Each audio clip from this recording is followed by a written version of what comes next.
So I'll hear people say, if you believe it, then you can achieve it. And the problem with that is they're leaving out the most important part of the equation. And that part is work, action, actually doing something. That's what you have to do to achieve anything. Yeah, you gotta believe it, but you better get the work done. Ideas are worthless unless we act on them. I want you to write on a card what it is you want more than anything else. Make sure it's a single goal and clearly defined. You needn't show it to anyone, but carry it with you so that you can look at it several times a day. Stop thinking about what it is you fear. Don't concern yourself too much with how you're going to achieve your goal. Leave that completely to a power greater than yourself. All you have to do is know where you're going.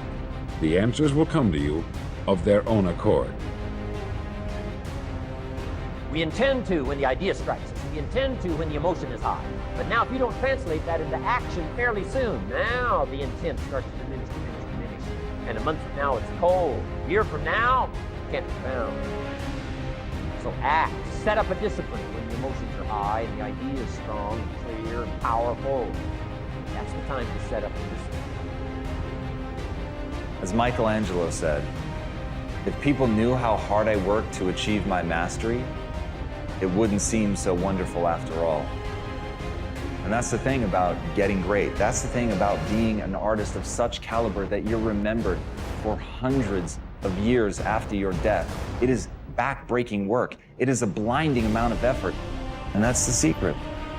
At the end of the day, if you know what you want, it's only a question of whether you're willing to pay the price to get there.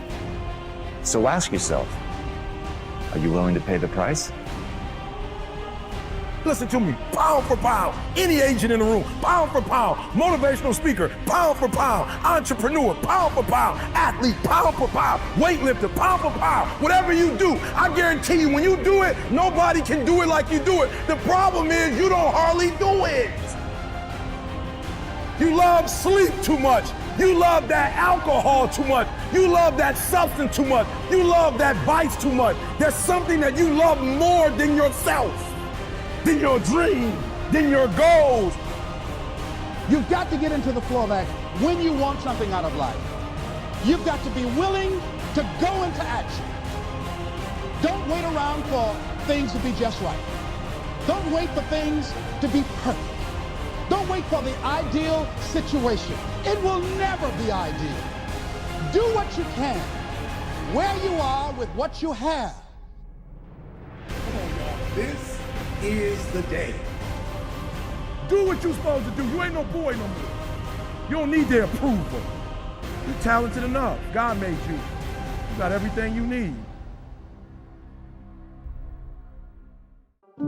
I have a very strong belief that everything that comes into your life is supposed to, and every condition of your life is part of the perfection of it, and that there's a blessing in all of it, and that there are no accidents, that it's a perfect, absolutely, totally perfect universe. Everybody that you meet for a reason. Everybody you're sitting next to, you're there for a reason. You can either take advantage of it or not. You have choices to make throughout it all. At the same moment, there's an opportunity in it, and I never look back with anything but gratitude for all that was handed to me, because I learned firsthand as a very young boy how to be self-reliant, how to take responsibility for myself, how not to blame other people for it, and to find something positive in it, and always did. So that little old lady who's driving in front of you at 20 miles an hour with the 1976 Cadillac, cream-colored, you all see her, she's everywhere. She got blue hair and she can hardly see over the steering wheel.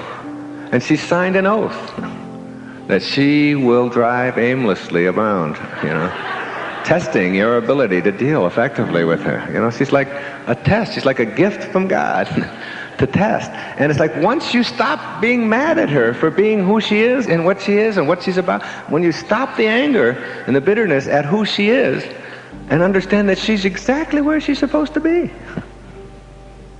And she's there to teach you a very important lesson. Slow down. You have to. Relax. Don't give her control over the divine part of you. The intelligence in back of that is suffusing your form, invisible as it is. It's still there, and it's yours. It's really what constitutes your entire humanity. Don't give it away. Think of yourself as connected to and a part of it all, rather than someone who is being victimized or slowed down or abused by, or here it happens again. It's all part of the perfection of it all. That's a very nice, enlightening place to get to. It really slows you down. And it doesn't take away your ability to make choices. It takes away your wanting the world to be as you think it should be instead of as it is. That's what defines neurotic. That's what neurotic really means. To be wanting the world to be as you are rather than as it is. And for you to process it exactly the way it is.